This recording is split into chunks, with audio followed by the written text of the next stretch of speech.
This is my version of a DIY kindling cracker. It's about as simple as it gets. You just spike your double bit axe into a chopping block and then screw the guard in place.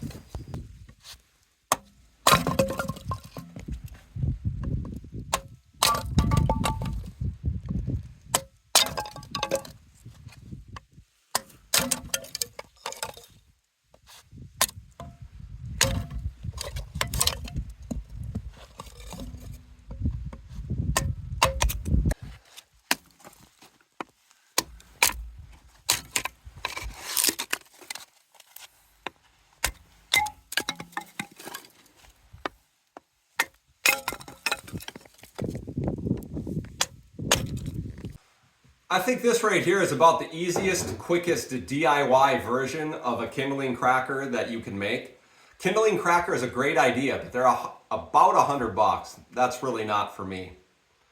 This project right here, I use blacksmithing equipment to make, but you can bend rebar or you can make this out of wood.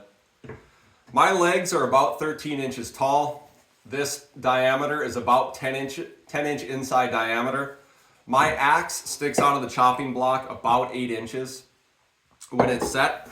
I really like using a mallet, but you can use a hammer to break down a bigger piece of firewood into smaller pieces and switch over to a mallet if you like that. I really like it. It's quick, it's nimble, you don't have to be as accurate as with a hammer. I hope you got something out of this video. I appreciate you watching and have a good one.